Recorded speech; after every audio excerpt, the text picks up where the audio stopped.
So how does one iterate once you've found winning Facebook ads? Meaning if you've got one or two Facebook ads that is just crushing it for you, how do you replicate that success? How do you ensure that the ad just doesn't die out due to creative fatigue and that you keep this cycle alive? Well, if you're new to the channel, you don't yet know who I am. My name is Justin and I'm the founder at paidadvertising.com, an online marketing growth firm specializing in elevating brands by simplifying e-commerce growth. We generated over $30 million in client revenue over the last year, and I want to show you essentially the secrets behind our processes. So let's get straight into it. Now, how do you create winning Facebook ad iterations? So first of all, let's start with a little case study to some extent. Here's a new ad account we started handling from scratch in April 2024, meaning these guys had never ran ads on Facebook. Well, take a look at this.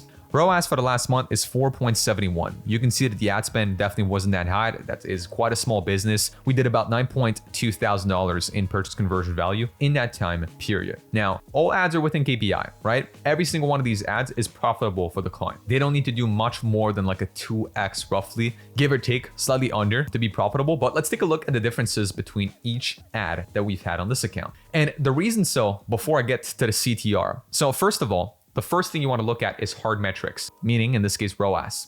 If you were a lead gen business, cost per lead. Why? You could have the shittiest soft metrics, meaning CTR could be out of KPI, CPM could be through the roof, a landing page view to add to cart ratio might be super low. If ROAS is fine, don't worry about it. You're doing good. You don't need to change what's working. So always look at ROAS first. Is ROAS within or without KPI? Now it is. Great. So we know all of these ads are doing great no matter what the soft metrics are telling us. But to improve upon these ads or iterate on these ads, then let's take a look at these soft metrics and see what areas of improvements are we seeing. Now I'm going to head over to click-through rate, which basically tells me how much or to what extent are people interacting with my ads, to what extent are people converting from these ads. I don't just look at click-through rate. You also want to look at conversion rate to click-through rate ratio, meaning again, and you'll see that example in a second. Let's take a look at these ads, right? They are filtered now by ad spend, okay? So DCT3 had a little bit more ad spend, DCT2 had a little bit less ad spend, so on and so forth, okay? Which you can clearly see that, revenue is congruent with that. Okay, well, let's take a look at that right here. DCT3 is our best performing ad.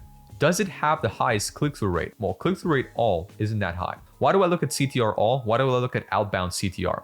They tell me two things. CTR all is just in general, how engaging is my ad. Outbound CTR is, well, basically how strong is either my CTA or how strong is the concept as a whole, because that brings people to the website, it brings people to take action. I usually want to optimize, and that's just a general rule of thumb I have. I want to get to about 2 to 3% CTR all on an account, and I want to get to about 1% plus on outbound CTR. Well, look at that. Like most of my ads right here aren't above 2% CTR all, and they're below 1% like CTR outbound, which is what I'm telling you earlier. If hard metrics are good, don't worry about it. But in this case, I'm worrying about it because I want to iterate. I want to make these ads even better. Okay, so then I look at this right here. Look at this top ad, 1.68% click-through rate all, 0.5% outbound. Let's compare that to my second ad, 3.2% CTR all, which is about double. And here you have 1.03% outbound CTR. So it pretty much is getting exactly double click-through rate all and double click-through rate outbound. But look at that. The conversion rate of this ad is also something I look at. How do I calculate that? What I do, and this is a metric I do custom on my Facebook ads column. Same thing would work essentially with TikTok, which what you do is you do landing page views divided by, you do purchases divided by landing page views expressed as a percentage, which gives you the conversion rate from these ads. Ad number 2 converts at 1.5% on the website, whereas ad number 3, DCT3, converts at 5.09%. So going back right here, we notice that although CTR is twice lower on DCT3 versus DCT2, the conversion rate is 3.3 times higher, which therefore makes up for the lower click-through rate, right? That means that this ad is actually performing better, which is why I say never just look at click-through rate, look at conversion rate from an ad also. Now, other observations you might have, look at the CPM differences between the two ads. Let me go back. Ad 3, $9 CPM. Ad 2, $5 CPM. Look at the reach. This ad spent a little bit less than this ad, but look at how many people it reached. A lot, twice as much. But the conversion rate is much lower, right? When you look at this on the right, you can see 19 sales from DCT3, 18 sales from DCT2 with twice the reach. Okay, well, DCT2 with the lower CPM and a higher CTR seems to be a top of funnel ad. Now I'm going back to my methodology. I target broad all the time. And the only way for me to make a funnel happen within my ad strategy is through awareness levels or through the positioning of an ad. You'll get to see that later in this video. So because DCT2 has a lower CPM, right, which you can see right here, much lower CPM and a higher engagement rate, that usually means this is an ad shown to a colder audience, which is why they convert less, because they're newer to the brand, they're newer to the concept, they're newer to their desires, if you want. Whereas DCT3 has a almost twice as high CPM, but a much higher conversion rate. Well, that seems to be a middle of funnel or bottom of funnel ad. Because if CPM is higher, that means my audience is smaller. In other words, that means usually it's a warmer audience. And the logic behind that is, well, if I look at conversion rate, if I have a higher CPM, so smaller audience, but a much higher conversion rate, that usually means this is a warmer audience. So let me keep going. How and where do we iterate on these two ads? Okay, well, first of all, I look at now my creative metrics, okay? I open up, like I zoom in into my funnel, if you want, at the creative level. So what I do right here is take a look at the 3-second video plays, which that's my hook rate. And then I would look at video plays at 25%, 50%, 75%, 100%. So see like where exactly are people dropping off. But again, I want to preface this by saying this does not matter. Why? Who cares if somebody drops off after 25% of a video, but they convert at 5%? Does that mean that your video is boring? No, it could mean the exact opposite. It could mean it's so exciting and so interesting at the start that people cannot wait to click and go see what you have to offer. They don't need to watch the whole thing, right? It's like you prepare for a big sales pitch and you had a whole 30-minute lineup prepared, but in the first 5 minutes, the client is looking at you and is like, all right, you've got the deal, handshake. And you're like, wow, all of this preparation for only this. Yeah, it happens with e-com too. You made a whole ad 2 minutes long. People only watch the first 20 seconds and they're like, man, I need this. It happens. So that's why I say, don't get too bogged down on these metrics. They only matter if either your ads aren't performing or they matter if you want to create iterations. So now my hook rate on DCT3 is 32%. How do I calculate that? 3-second video plays divided by reach. My hold rate is 6.3%. How do I calculate that? Video plays at 100% divided by reach. DCT2, hook rate higher. Hold rate twice as high.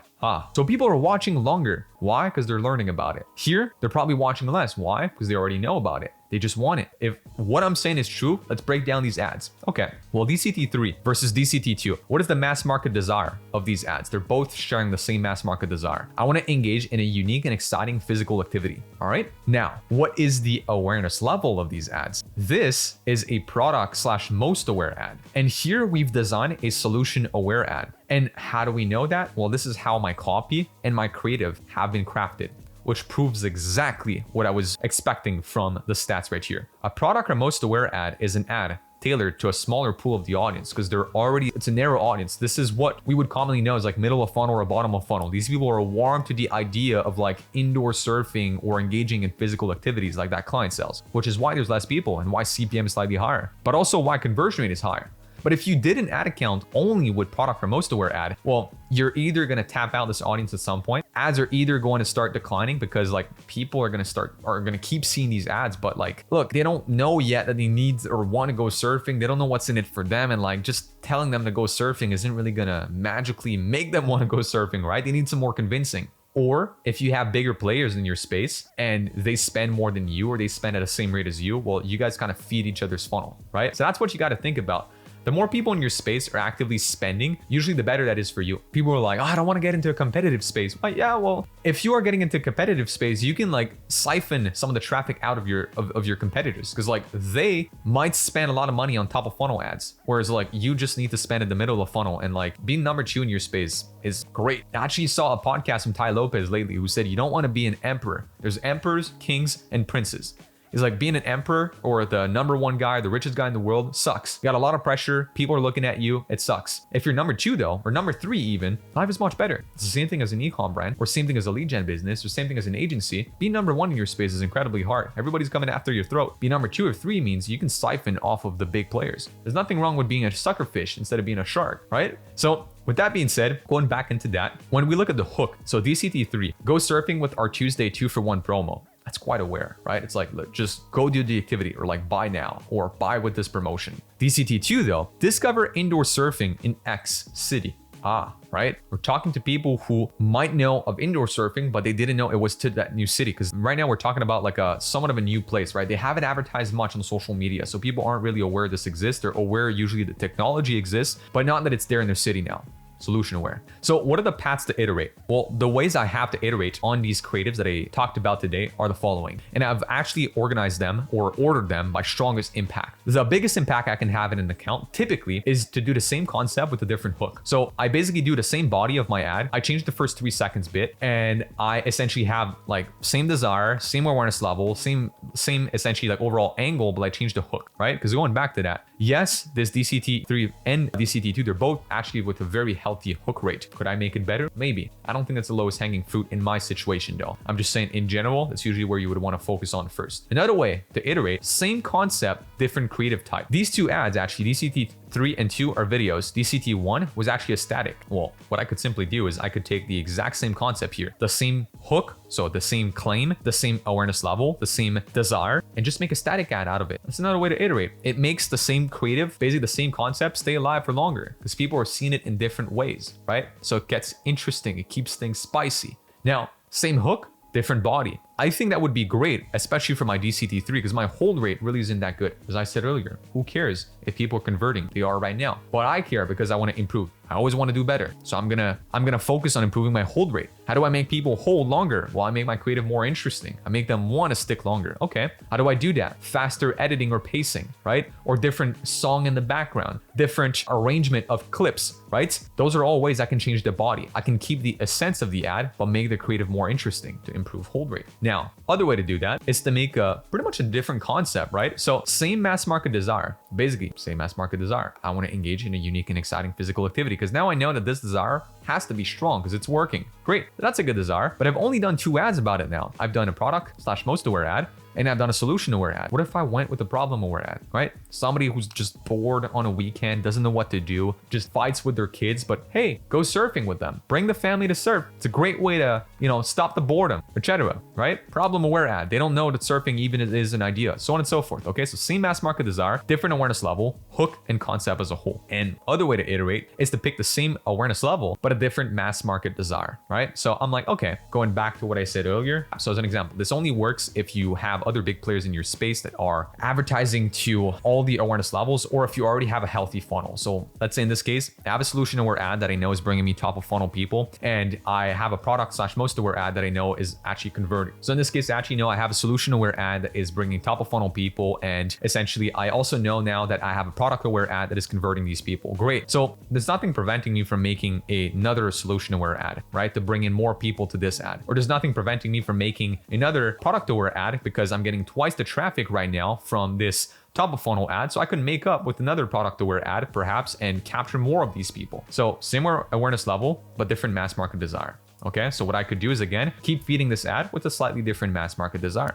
If you made it all the way through this video and you want to work with a paid ads partner for your e-commerce or info product business, then check out the link below to book in a call to speak with our team at paidadvertising.com today so we can help you out on Meta, TikTok, and or Google. With that being said, check out other videos on the channel for some more useful e-commerce marketing tips. And I thank you for watching this video. See you in the next one. Peace.